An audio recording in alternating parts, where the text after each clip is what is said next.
भक्तों, तुलसी के पौधे के पास रोजाना दिया जलाने से क्या होता है? इससे व्यक्ति को कौन से फल की प्राप्ति होती है और इसके क्या क्या फायदे हैं? आज हम आपको इस वीडियो में बताने वाले हैं। भक्ति, अगर आपके घर में भी तुलसी का पौधा लगा हुआ है तो आपको इस वीडियो को अंत तक जरूर देखना चाहिए। भक्तों, सनातन हिंदू धर्म में तुलसी के पौधे का महत्व सबसे अधिक है। इसकी सबसे पहले पूजा भगवान विष्णु जी ने की थी। श्री हरि कहते हैं, जिस प्रकार देवी लक्ष्मी से वैकुंठ को ऐश्वर्य प्राप्त है, उसी प्रकार वैकुंठ में तुलसी के कारण ही पवित्रता प्राप्त है। पृथ्वी लोक पर जिस स्थान पर भी तुलसी का पौधा होगा, उस स्थान पर कभी बुराई का वास नहीं होगा। ऐसा स्थान सबसे अधिक पवित्र होगा। इसी कारण से हमें हमारे घर में तुलसी का पौधा अवश्य ही लगाना चाहिए। तुलसी के पास दीपक जलाने से क्या होता है, आइए जानते हैं। इस प्राचीन महान कथा के माध्यम से जो भगवान श्री कृष्ण ने देवी सत्यभामा को सुनाई है। दोस्तों, एक समय की बात है, देवी सत्यभामा भगवान श्री कृष्ण के पास आकर उनसे पूछने लगी, हे स्वामी, आपने मुझे तुलसी के पौधे को जल देने का महात्म सुना दिया है, लेकिन तुलसी के पास दीपक जलाने का क्या महात्म है? लेकिन दोस्तों, अगर आप भी चाहते हैं कि आपके ऊपर और आपके पूरे परिवार के ऊपर माता लक्ष्मी का आशीर्वाद सदैव बना रहे, तो इस वीडियो को एक लाइक करें और आपके अपने चैनल रोचक जानकारी को सब्सक्राइब करें और कमेंट बॉक्स में जय माता लक्ष्मी लिखना ना भूलें। हर शाम तुलसी के पास दीपक जलाने की परंपरा को बहुत ही शुभ और पवित्र माना गया है। इससे न केवल आध्यात्मिक शांति प्राप्त होती है, बल्कि धार्मिक दृष्टि से भी इसका विशेष महत्व है। तुलसी के पास दीपक जलाने से मनुष्य को पुण्य की प्राप्ति होती है और उसके जीवन में सुख शांति आती है। अब मैं तुम्हें यह विस्तार से बताता हूं। भगवान श्री कृष्ण ने एक बार देवी सत्यभामा को इस बारे में एक प्राचीन कथा सुनाई थी। सत्यभामा ने उनसे पूछा था कि तुलसी के पास दीपक जलाने का क्या महत्व है और इससे मनुष्य को कौन सा लाभ होता है। इस पर श्री कृष्ण ने कहा, हे देवी, यह प्रश्न न केवल महत्वपूर्ण है, बल्कि समस्त संसार के कल्याण के लिए भी उपयोगी है। तुम्हारे इस प्रश्न के उत्तर के लिए मैं तुम्हें एक प्राचीन कथा सुनाता हूं। इसे ध्यानपूर्वक सुनो। श्री कृष्ण ने बताया कि जो व्यक्ति नियमित रूप से तुलसी के पास दीपक जलाता है, उसे 100 वर्ष तक दीपदान का पुण्य प्राप्त होता है। शाम के समय तुलसी के पास दीपक जलाने से न केवल घर का वातावरण शुद्ध होता है, बल्कि नकारात्मक शक्तियां भी दूर हो जाती हैं। यह कर्म भगवान विष्णु और लक्ष्मी को अत्यंत प्रिय है। दीपक जलाने की विधि भी बहुत सरल है। सबसे पहले स्नान कर साफ कपड़े पहने और तुलसी के पौधे के पास जाएं। वहां शुद्ध घी या तिल के तेल का दीपक जलाएं। दीपक जलाते समय निम्न मंत्र का उच्चारण करें, ओम सुप्रभा सुप्रिया नमः। यह मंत्र भगवान विष्णु और तुलसी माता को समर्पित है। इसके साथ ही मन में शांति, समृद्धि और सुख की कामना करें। श्री कृष्ण ने सत्यभामा को यह भी बताया कि तुलसी का पौधा स्वयं मान लक्ष्मी का स्वरूप है। जब हम उनके पास दीपक जलाते हैं तो हमारा जीवन सुख समृद्धि से भर जाता है। तुलसी की आराधना करने और दीप जलाने से न केवल हमारे पाप समाप्त होते हैं, बल्कि हमारे भीतर सकारात्मक ऊर्जा का संच भी होता है। इस कथा को सुनने मात्र से भी मनुष्य को दीपदान का पुण्य प्राप्त होता है। इसीलिए यह परंपरा आज भी भारतीय संस्कृति में निभाई जाती है। हे देवी, पूर्व काल की बात है। दक्षिण दिशा में तुंगभद्रा नाम की एक बहुत बड़ी नदी है। उसी नदी के किनारे हरिहरपुर नाम का एक अत्यंत सुंदर नगर बसा हुआ है। उसी नगर में हरि दीक्षित नाम के एक ब्राह्मण निवास करते थे। वे अत्यंत गुणवान, चरित्रवान, धर्म कार्य करने वाले तथा वेदों के मार्ग पर चलने वाले थे। उन्होंने समस्त शास्त्रों का अध्ययन किया हुआ था। उसी ब्राह्मण की एक पत्नी थी जिसे लोग चारा कहकर पुकारते थे, क्योंकि उसके कर्म ही उसके नाम के अनुसार थे। वह सदैव ही अपने पति को अपमानित करती थी। अपने पति के लिए कुआं कहती थी। पति को भयंकर दुख देती थी। पति के लिए कभी भोजन नहीं बनाती थी। उसने अपने पति के साथ कभी शयन नहीं किया, कभी उसके साथ प्रेम से व्यवहार नहीं किया। पति के मित्र और परिवार के लोग घर पर तो वह स्त्री उनको अपमानित करके भगा देती थी और स्वयं काम भाव से उन्मत्त होकर निरंतर अन्य व्यभिचारी स्त्रियों के साथ घूमती रहती थी। उसका मन पति को छोड़कर पराये पुरुषों में लगा रहता था। उसने कभी अपने पति से प्रेम पूर्वक बात नहीं की, किंतु पराये सुंदर पुरुषों के संग बैठकर बातें करती थी। पराये पुरुषों को मोहित करने के लिए सज धज कर गांव में घूमने जाया करती थी। एक समय की बात है, एक दुराचारी स्त्री थी जो अक्सर वन में किसी पेड़ के नीचे का होकर सुंदर पुरुषों की राह देखा करती थी। वह किसी दुष्ट पुरुष को मोहित कर लेती और फिर उसके साथ भोग विलास में लिप्त हो जाती। एक दिन उसके पति हरि दीक्षित ने उससे कहा, हे भद्रे, तुम्हारा यह आचरण ठीक नहीं है। इस तरह पाप करने से तुम्हारा ही अहित होगा। मैं तुमसे प्रार्थना करता हूं कि यह बुरे कर्म करना अभी से छोड़ दो। तुम्हारे इस व्यवहार से मुझे बहुत दुख हो रहा है।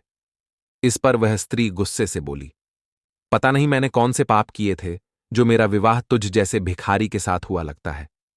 मेरे पिछले जन्म के कर्म ही खराब थे, तभी मुझे ऐसा गरीब पति मिला।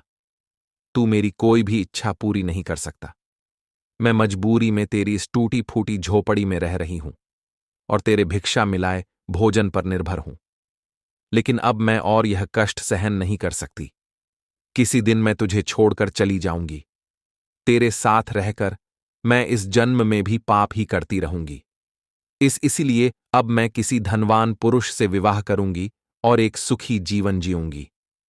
हरि दीक्षित ने उसकी बात सुनकर शांत भाव से कहा, हे प्रिय, इस तरह के अपशब्द मत बोलो।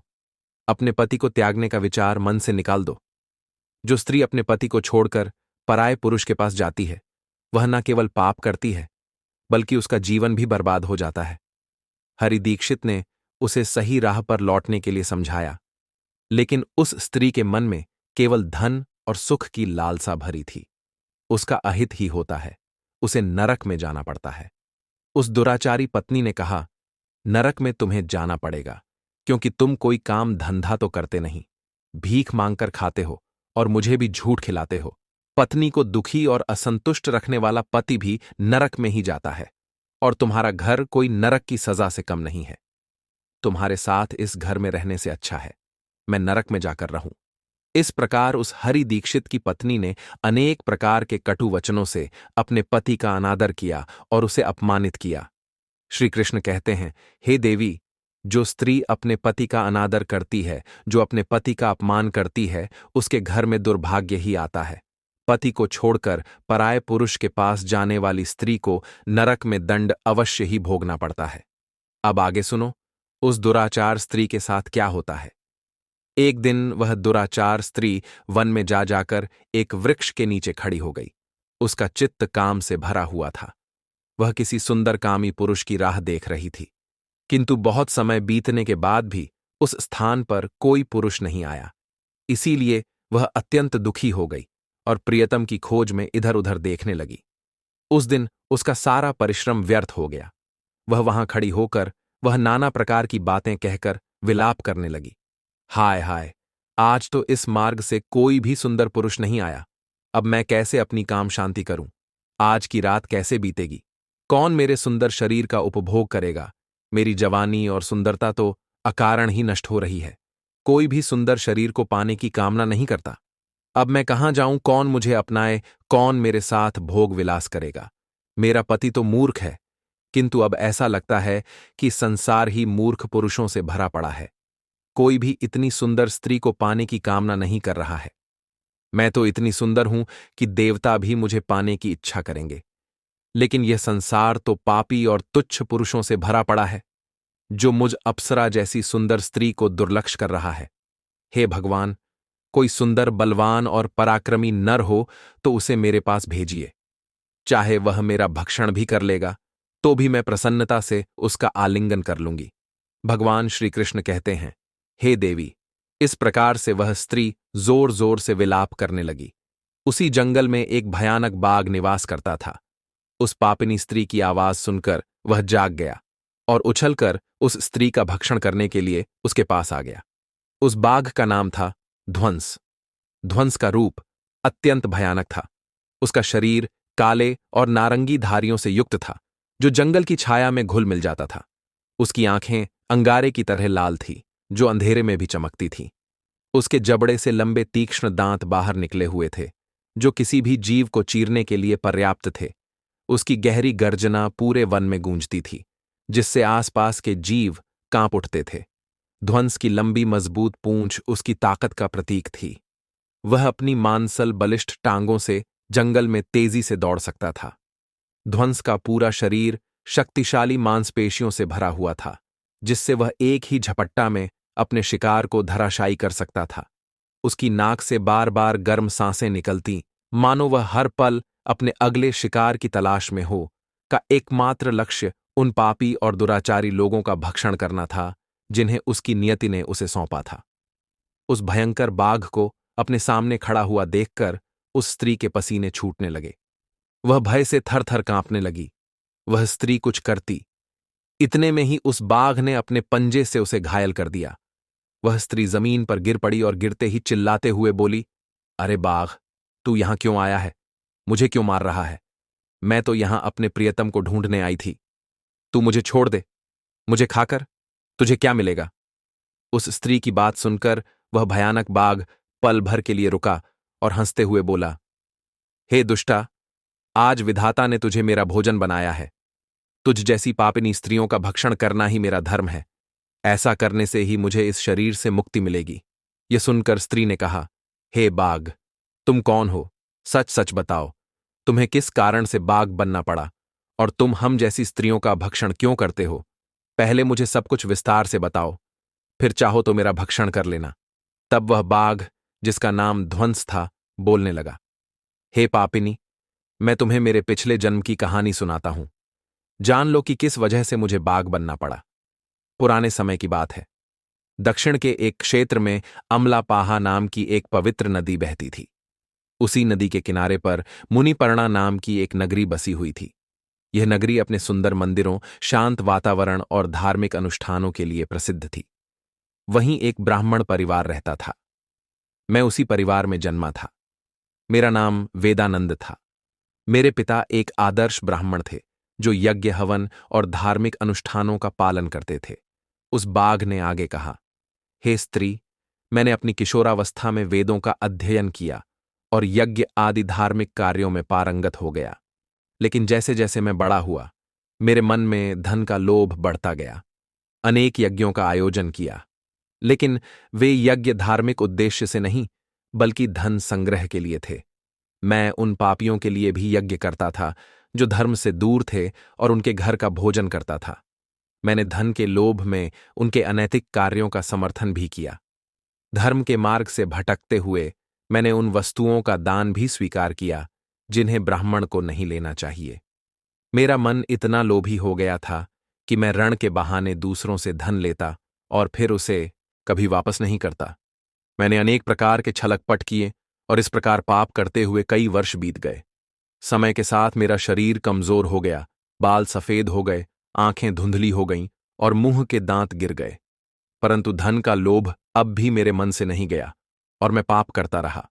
उस बाघ ने अपने दहक पर एएस में आगे कहा, एक दिन धन के लालच में मैं फिर से नदी के किनारे गया।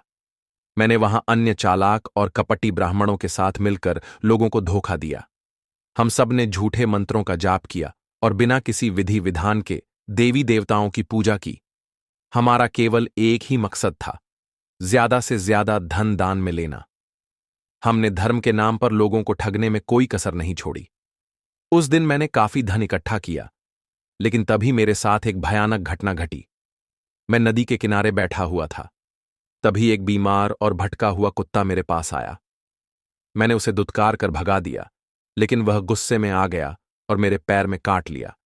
मैं दर्द से तड़पते हुए वहीं गिर पड़ा और बेहोश हो गया। उसी समय मेरे प्राण निकल गए।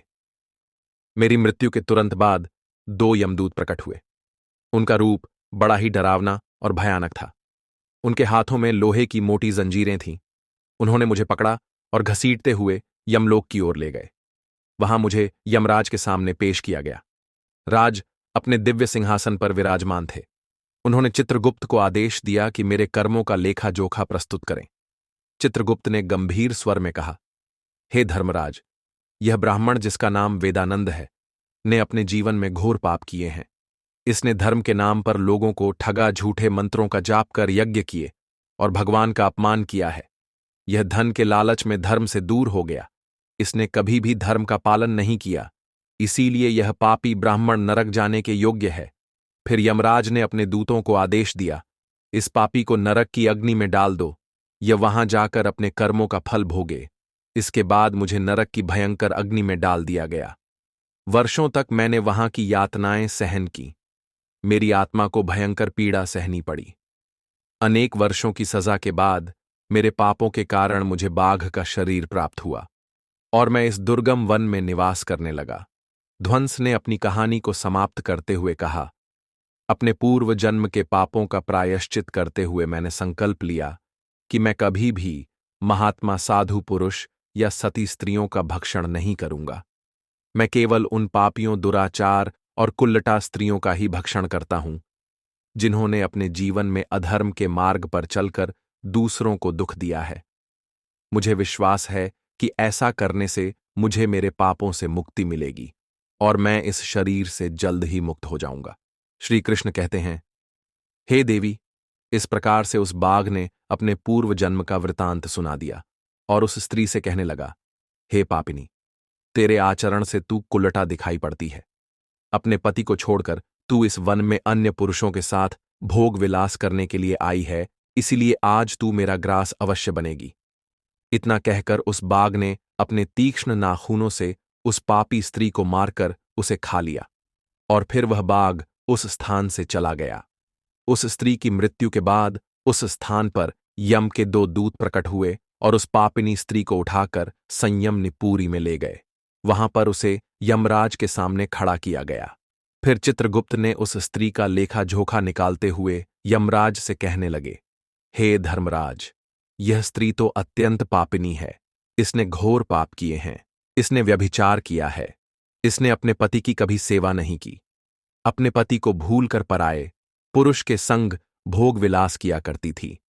उसके पापों को सुनकर यमराज अत्यंत क्रोधित हो गए और उन्होंने उस स्त्री को अग्नि से भरे हुए कुंडों में डालने का आदेश दिया। यमराज के आदेश को सुनकर वह स्त्री अत्यंत भयभीत हो गई और फिर वह दुराचार स्त्री यमराज से कहने लगी, हे धर्मराज, कृपया मुझे मेरे पापों के लिए क्षमा करें। मैंने यहां अनजाने में पाप किए हैं। कृपया मुझे प्रायश्चित का अवसर प्रदान करें। यमराज कहते हैं, हे स्त्री, तुमने जो पाप किए हैं वे निंदनीय हैं। तुम्हारे पापों के लिए कोई प्रायश्चित नहीं है। जो स्त्री अपने पति का त्याग करती है, अपने पति को छोड़कर पराए पुरुष के संग विहार करती है। यमराज ने कहा, इस पापी स्त्री को नरक में जाना ही होगा। इसे अपने कर्मों की सजा भोगनी पड़ेगी।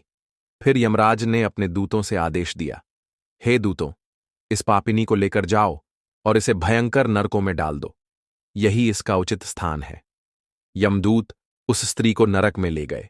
वहां उसे जलते हुए तेल के कुंड में डाल दिया गया, जहां वह कई वर्षों तक जलती रही। इसके बाद उसे निकालकर ररव नामक नरक में डाल दिया गया। इस तरह वह कई अलग अलग नरकों में लंबे समय तक भयानक कष्ट सहती रही। जब उसने नरक में अपनी सजा पूरी कर ली तो वह फिर से पृथ्वी पर चांडाल के रूप में जन्मी। चांडाल के घर में जन्म लेने के बाद भी उसने अपने पाप नहीं छोड़े। वह व्यभिचार में लिप्त रही और पापी पुरुषों के साथ रहने लगी। लेकिन कुछ समय बाद अपने पिछले जन्म के पापों के कारण उसे कोढ़ का रोग हो गया।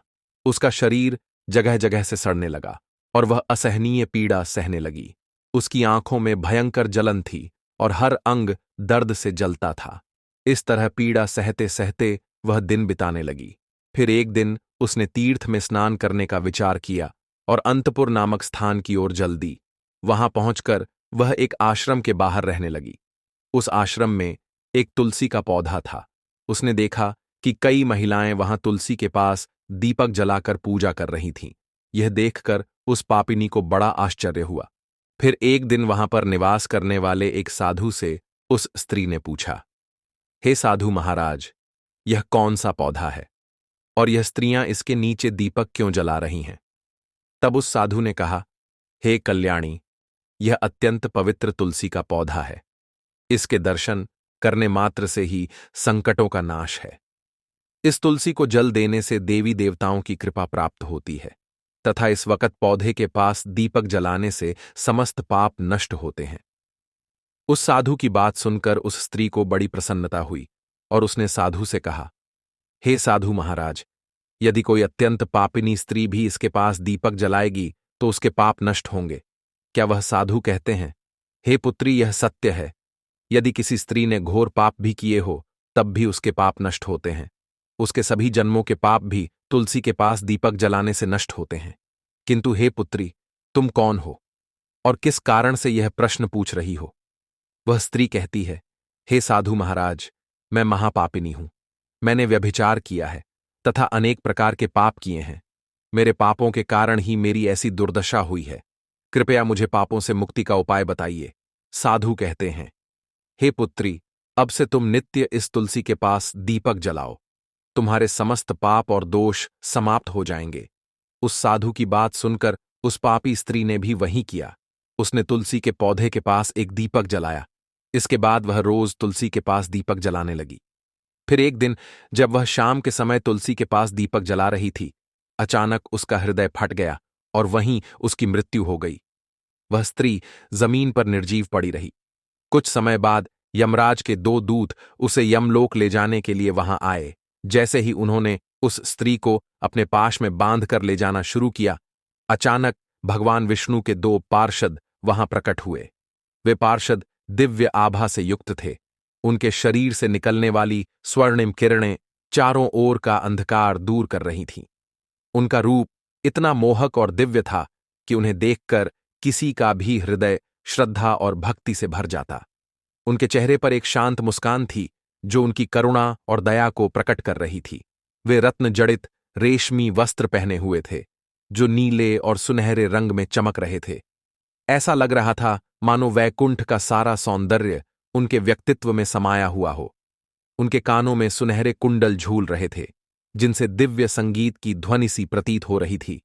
उनके माथे पर तिलक और चमकती हुई बिंदी उनकी दिव्यता को और बढ़ा रही थी। उनका कद विशाल और बलिष्ठ था। उनकी उपस्थिति इतनी तेजस्वी और प्रभावशाली थी कि यम के दूत भी उनके सामने ठहरने की हिम्मत नहीं कर पा रहे थे। उनके हाथों में दिव्य गदा थी जो न्याय और धर्म की शक्ति का प्रतीक थी।